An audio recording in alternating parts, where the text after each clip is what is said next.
Tiga. Assalamualaikum warahmatullahi wabarakatuh.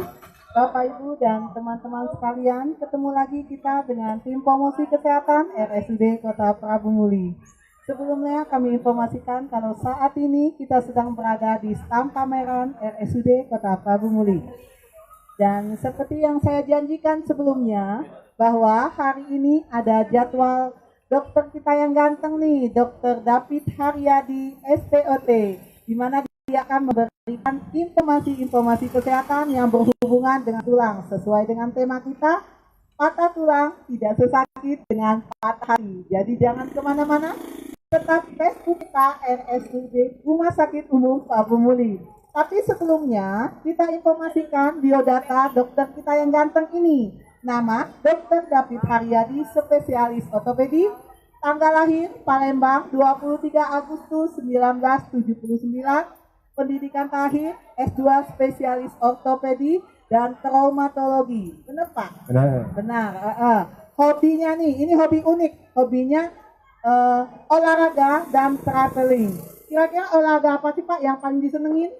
Sekarang badminton masih seminggu 2 kali kalau sempat. Terus futsal sama teman-teman di RSUD, poli cuman melihat-lihat aja.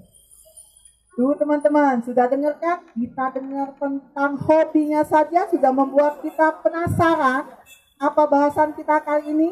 Seperti sudah kami beritahu tadi tentang patah tulang tidak sesakit dengan patah hati. Jadi kita langsung saja nih Pak, biar teman-teman di rumah tahu sebenarnya yang dimaksud dengan patah tulang itu apa sih? Terus penyebabnya apa kebanyakan? Oke, terima kasih. Jadi untuk patah tulang sendiri, kalau pengertian dari kita adanya diskontinuitas dari jaringan tulang atau tulang yang tidak terjadi patah bisa di pangkal, di tengah maupun di ujung. Patah tulang juga tidak terbatas pada tulang panjang, tapi juga bisa pada tulang-tulang pipi dan tulang-tulang sendi. Nah, untuk penyebab sendiri secara umum dibagi dua, secara ada trauma sama non trauma. Trauma ini bisa kecelakaan, jatuh, terbentur ataupun terpukul maupun luka tembak. Kalau untuk yang non trauma itu bisa bawaan dari tumor, infeksi ataupun karena usia. Oke, sekarang ini apakah setiap pasien yang mengalami patah tulang itu harus dioperasi? Terus benar nggak kebanyakan ada masyarakat yang bilang kalau orang yang lanjut usia itu paling rentan mengalami patah tulang. Benar apa enggak tuh Pak? Oke, jadi untuk patah tulang sendiri, untuk semua kasus patah tulang nanti kita periksa dulu ada kriteria untuk operasi. Dalam istilah medis ada indikasi. Tidak semua memang harus dioperasi. Untuk operasi sendiri kita bagi dari 4 macam. Satu, dia memang yang harus dioperasi. Yang kedua itu lebih baik dioperasi. Yang ketiga itu pilihan untuk operasi. Artinya boleh operasi boleh enggak. Yang keempat itu tidak harus dioperasi. Jadi tidak semua patah tulang benar tidak harus dioperasi, terutama pada anak-anak. Anak-anak di bawah usia sekolah yang belum mengganggu aktivitas sekolah sebaiknya tidak dioperasi. Cuman butuh memang pengobatan agak lebih lama. Sedangkan anak-anak yang sudah di atas usia sekolah memang sebaiknya dilakukan tindakan. Tidak harus operasi dengan dibedah, tapi bisa juga dengan direposisi seperti itu, penggunaan gips ataupun teraksi. Ya. Berarti teman-teman di rumah sudah tahu kan kalau patah tulang itu tidak mesti operasi, tergantung tingkat keparangannya Pak ya? Nanti kita nilai dulu ya dari 4 indikasi operasi tadi, termasuk yang mana. Ada beberapa kasus yang memang harus dioperasi. Dan tidak semua jenis operasi itu pasang pen. Jadi jangan takut ke dokter tulang. Sekarang kita bukan lagi disebut dokter bedah tulang, tapi dokter tulang dan traumatologi, dalam arti bahwa tidak semua pasien kita bedah. Jadi jangan takut ke dokter bedah tulang seolah-olah semuanya mau dibedah ya. Semuanya memakai viso, enggak semuanya. Jadi ada beberapa kriteria yang kita pakai, terutama pada anak-anak. Justru kita sebisa mungkin tanpa operasi dibedah. Ini ada pertanyaan, kebanyakan ditanya oleh masyarakat nih. Dokter yang orang tua tadi ya? Oke. Ya, Yang orang tua memang ada beberapa disebut dengan fraktur patologis pada orang tua, yaitu bahwa kualitas tulang sudah mulai menurun dikarenakan kalsiumnya sudah mulai tidak terikat lagi di tulang. Ya. Memang lebih rentan untuk patah. Jadi tidak harus ada trauma yang besar pada orang tua, terpeleset sedikit, gampang patah. Yang paling sering patah pada orang tua di atas usia 65 tahun itu adalah daerah panggul. Panggul. Ciri khasnya yang paling gampang, setelah terpeleset tidak bisa jalan. Tidak bisa berjalan. Kalau sudah tidak bisa berjalan, dipaksa nyeri sekali, sakit sekali, segera dibawa minimal ke UGD terdekat. Ada fasilitas ronsen, kita ronsen. Dan untuk orang tua ini dia ada kelebihan seperti anak-anak. Ada kelebihan. Orang tua dengan tulang yang lebih kropos, tapi penyembuhannya lebih cepat. Penyembuhannya lebih cepat. Seperti anak-anak bedanya. Tapi pada orang tua sembuh cepat, patahnya gampang. Orang tua sembuh cepat, patahnya gampang. Jadi buat orang tua nih hati-hati ya. Terus ini ada nggak pantangan makanan apabila pasien itu sudah selesai operasi? Terus kira-kira berapa lama sih waktu yang dibutuhkan untuk pasien patah tulang biar bisa tersambung kembali? Oh ya, untuk pantangan makan kita tidak ada pantangan makan setelah dioperasi, kecuali memang ada bawaan sebelumnya seperti punya darah tinggi atau punya penyakit ginjal, kencing manis, itu yang pantangan yang tetap diterapkan pada pasien pasca patah tulang. Malah kita harus lebih banyak konsumsi kalsium ya. Untuk patah tulang bisa sampai 2000 mg, jadi sekitar 6 gelas susu per hari harusnya pada saat patah tulang. Normalnya kita sih 2 gelas sehari, tapi kalau udah patah tulang biasanya kita agak lebih paksa untuk kalsium lebih banyak masuk supaya penyembuhan lebih cepat.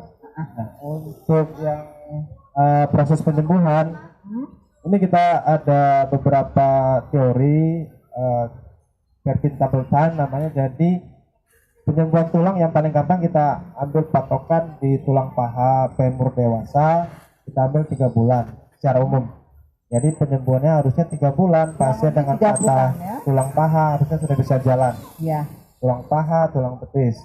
Untuk tulang tangan para dewasa itu setengah dari paha. Jadi sekitar 1,5 bulan harusnya sudah mulai penyambungan. Sudah mulai bisa dipakai maksudnya. Kalau mulai penyambungan 3 minggu udah mulai penyambungan ya. Pada anak-anak setengah dari dewasa.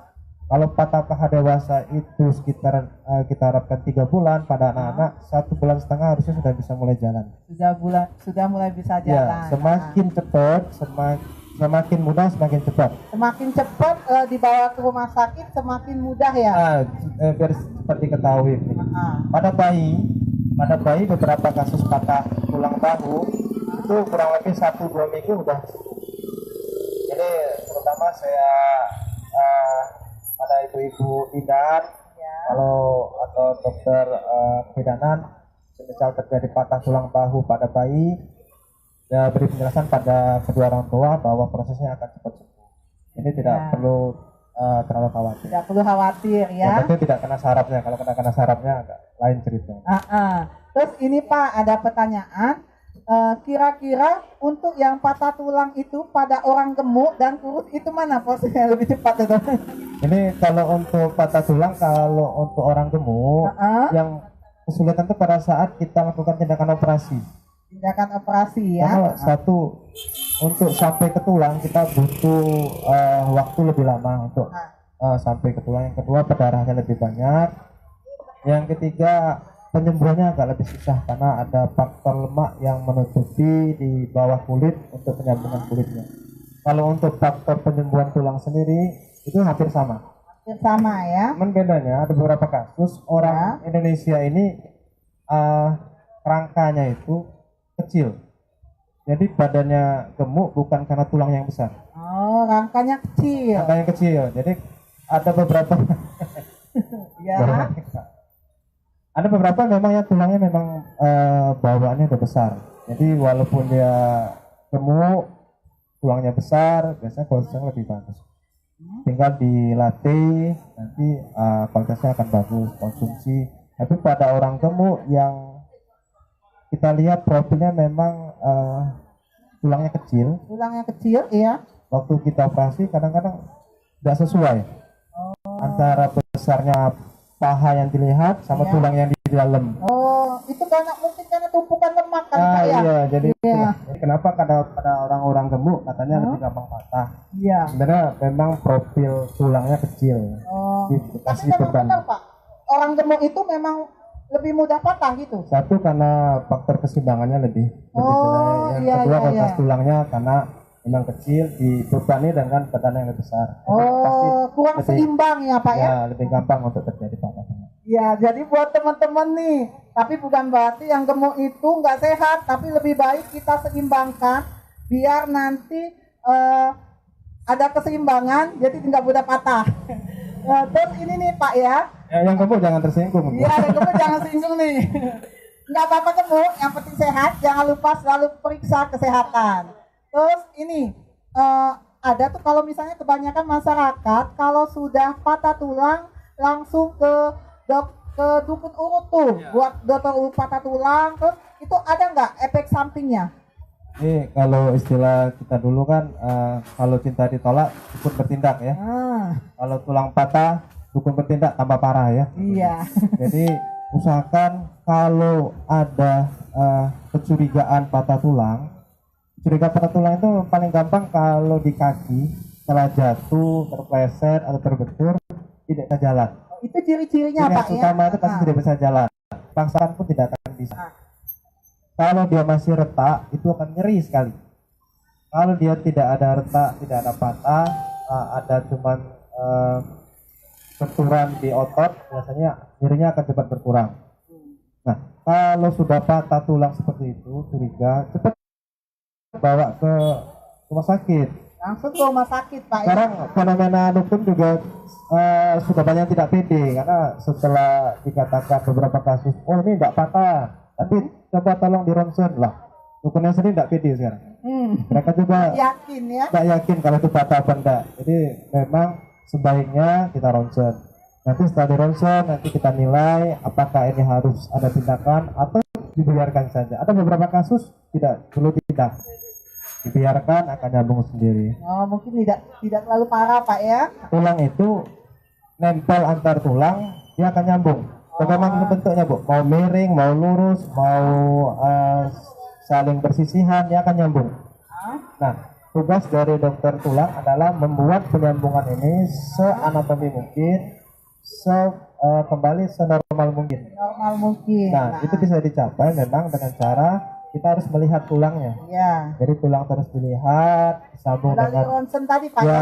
ya, disambung dengan benar. Kalau sekedar nyambung, kalau usah dibawa ke dukun juga dibiarin sambung sendiri. Ya. Cuma nanti ada komplikasi lain. Kebanyakan itu satu pendek kakinya. Yang kedua nanti sendinya akan kaku.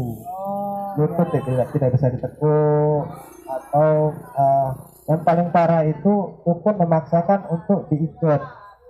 Beberapa kasus ke rumah sakit umum terpaksa diamputasi karena sudah hitam.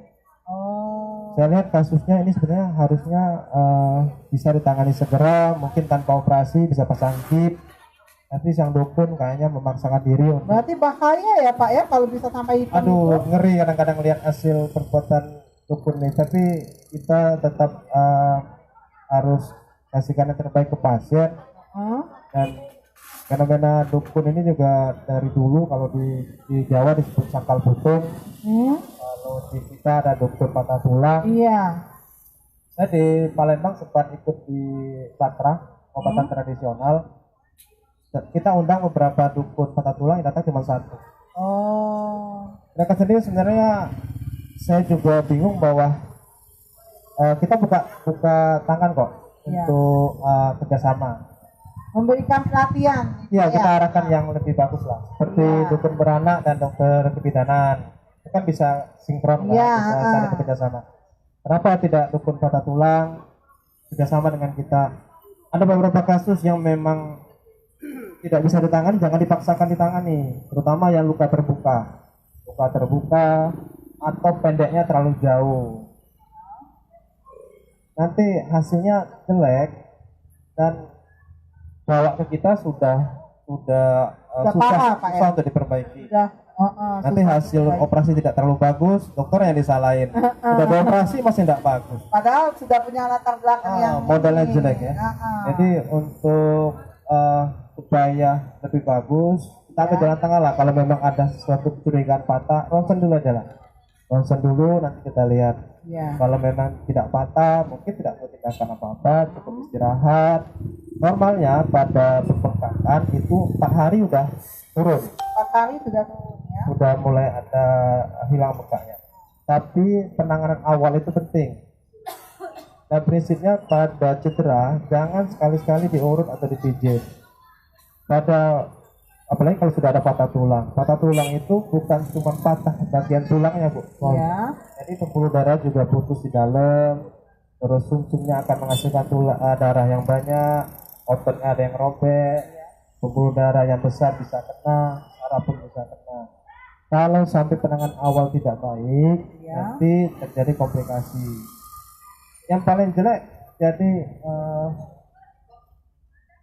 sampai kematian karena bisa terjadi emboli namanya. Jadi emboli itu adalah adanya lemak yang dari kulit dari dalam tulang itu akan masuk pembuluh darah besar dan akan menyumbat di daerah persimpangan seperti di jantung atau di otak. Jadi beberapa pasien kejadian hari ini 2-3 hari kemudian meninggal.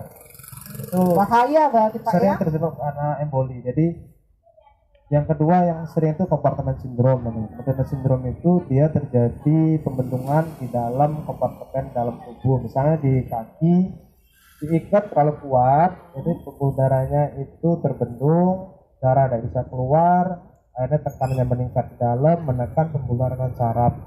Ujung-ujungnya kaki biru, mati. Ini saya dapat kasus kemarin yang anak-anak umur 17 tahun ditabrak truk. Kalau lihat dari awalnya sih sebetulnya katanya sederhana. Ya. Terus dibawa karena informasi kurang dibawa ke dukun, di dukun diikat. Seminggu pertama datang kaki mulai biru. Pak, kok kaki saya biru? Oh, enggak apa-apa nih proses. Minggu kedua datang sudah mulai hitam. Oh, tunggu aja sebentar lagi. Minggu ketiga dia datang sudah kering kakinya. Ya, dokternya bilang apa, Bu? Wah, sudah terlambat. Nah, terlambat, sudah hitam, akhirnya bawa ke kita juga nggak bisa ngapa-ngapain, akhirnya paksa diamputasi. Anak 17 tahun diamputasi kan Sayang ya. sekali ya. Kalau awalnya mungkin bisa kita bantu, mungkin tidak mau dipasang pen, bisa kita Dari awal Ya. seharusnya Pak ya. Ya, jadi tujuan saya itu bukan cuma masang pen, bukan cuma menyambung tulang, tapi bagaimana kualitas hidupnya kembali lagi. Jadi pasien bisa kembali kerja. Ya. Karena kalau bapak-bapak sudah punya Yang cepat anak, sembuh ya Pak ya. istri, ada tanggungan. Kalau tidak mau kerja selama 3 bulan silakan. Tiduran aja di tempat tidur, mungkin sembuh ya. Oke, kami ingatin lagi buat teman-teman, kalau sekarang kita sedang berada di stand RSUD Kota Prabu Muli di Prabu Jaya. Jadi kalau misalnya ada teman-teman yang ingin bertanya, silakan ke Facebook kami, Rumah Sakit Umum Prabu Muli. Dan kami ulangi lagi, sekarang kami sedang bersama dengan dokter spesialis ortopedi, Dr. David Heriadi, SPOT. Lanjut tadi Pak ya. Bahwa di tubuh kita ini ada 206 tulang, 360 sendi, tapi hati kita cuma satu. Hati kita cuma satu. Jangan sampai patah hati ya. Patah hati susah, kalau patah tulang masih banyak tulang yang lain ya. Jadi tulang itu bisa diobati, kalau patah hati butuh proses yang lama. Jadi berhati-hatilah, jangan sampai patah hati. Patah hati itu bisa berbekas, Bu. Bisa berbekas. Bisa GO ya, gagal move Pak? on. Kalau tulang patah, penyembuhannya bisa sempurna. Tulang penyembuhan bisa sempurna, kalau hati bisa berbekas. Jadi hati-hati ya teman-teman ya. Makanya pada anak-anak yang patah tulang sederhana masih bisa tanpa dibedah, nanti masih bisa untuk masuk polisi, tentara, karena nanti setelah 2 tahun kalau di ronsen tidak akan kelihatan lagi patah, kecuali istimewa ya teman-teman ya. Kecuali kalau dokter tulang yang lihat mungkin ini bekas patah ini, tapi kalau secara umum nanti tidak akan kelihatan ya. Tidak akan bisa balik sempurna. Yang organ tubuh kita ya, kalau yang lain luka akan menimbulkan bekas. Ah, Di kulit akan menyimpan bekas ya di tempat lain. Tapi kalau di kalau tulang tulang enggak bisa sempurna dan balik bisa lagi seperti sempurna. awal. Ah, Tapi kalau hati yang sakit biasanya akan berbekas. berbekas. Ya. Ini masalah pen tadi nih Pak. Kalau buat masang pen kira-kira berapa lama bisa dilepas lagi? Pasang pen tergantung penyembuhannya. Jadi Tergantung penyembuhan. patokan kita kalau untuk kaki Ya. dia 6 bulan setelah lepas tongkat biasanya kita bisa lepas. Dia lepas tongkat biasanya setelah 3 bulan. Jadi rata-rata kita ambil antara 9 sampai 12 bulan itu boleh dilepas. Misalnya nih Pak, kalau misalnya dijanjikan lepasnya 3 bulan, taunya kelupaan itu. Jadi gimana? Ada Nah, pengaruh nggak? Ada kemarin seperti saya ngangkat pen yang sudah 15 tahun. 15 tahun masih Ya. bisa tapi. Masih bisa, tapi satu akan mempersulit yang mengangkat Heeh. karena dia akan terpendam dalam tulang. Ya. Yang kedua ada namanya metal fatigue, jadi skrunya bisa patah di dalam Oh. karena dia lengket dengan tulang sudah menyatu, kita paksakan kadang-kadang ketinggalan. Iya. Yang Berarti ketiga, bahaya ya. ya, yang ketiga perdarahannya akan banyak karena kita akan tulangnya akan kita potong sedikit untuk karena pennya udah di dalam tulang Mas. Iya, pennya sudah di dalam tulang. Jadi kalau mau optimal, usahakan jangan lebih dari 2 tahun kalau sudah memang layak diangkat. Oh, jangan lebih dari 2 tahun ya. Secepatnya lah, jangan. Tapi ada batasnya. Ada beberapa yang maksakan mau segera dilepas Ya. belum nyambung juga. Oh, jadi kalau misalnya belum waktunya terus dilepas itu ada efek sampingnya nggak Pak? Bisa. Jadi pasien akan kalau untuk kaki mungkin untuk jalannya diperlambat lagi. Jadi harusnya sudah bisa jalan tanpa tongkat, dipaksa lepas, tetap jalan pakai tongkat dulu. Tapi sebaiknya sih benar-benar kita yakin bahwa ini sudah layak lepas. Oh ini nih ada pertanyaan nih dari teman kita. Apa sih pertanyaannya?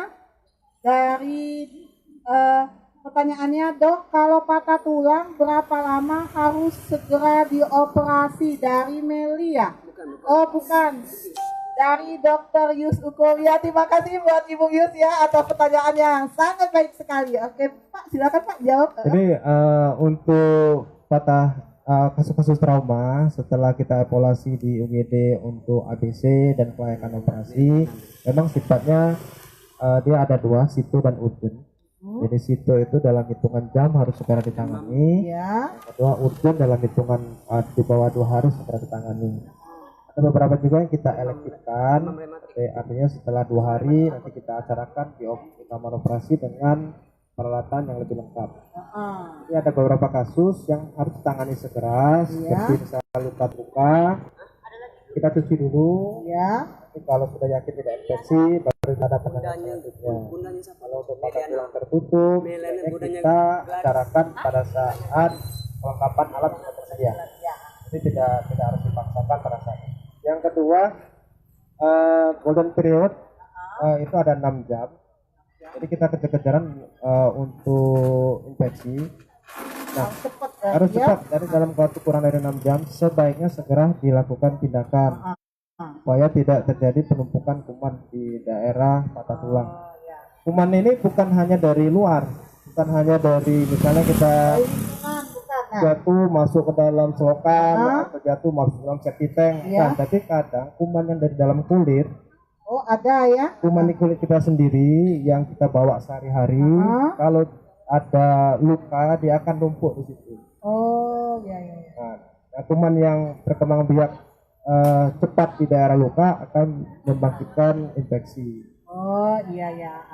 Ini ada lagi nih Pak pertanyaan dari Meliana, bundanya Gladys. Terima kasih ya buat Ibu Meliana. Bagaimana cara pengobatan demam rematik akut? Tuh Pak, silakan dijawab. Oke. Kalau untuk rematik, kalau pengetahuan rematik sendiri itu penyakit autoimun. Sebenarnya kita ini dibagi antara penyakit rematik, penyakit peradangan sendi atau pengapuran, dan penyakit asam urat. Jadi kalau rematik murni itu adanya di faktor autoimun, sebaiknya itu berobatnya ke dokter penyakit alam memang. Oh, berobatnya ke penyakit alam ya? Ya, kalau memang benar-benar terbukti dia rematik.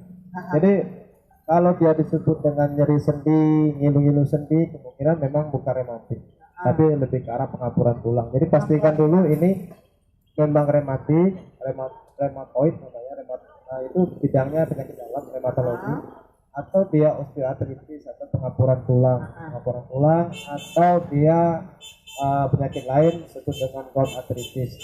Untuk pengobatan awal, Ya. mohon maaf pemirsa. Oh, maaf ya teman-teman ya, ada iklan sedikit nih. Maklum kita sekarang sedang berada di pameran teman-temannya. Jadi kalau nanti demam rematik banyak dicek darah dulu ya, biar itu memang benar demam rematik atau dia pengapuran sendi. Ini pertanyaan terakhir nih Pak. Bagaimana pesan dan kesan buat rumah sakit umum serta buat masyarakat pada umumnya?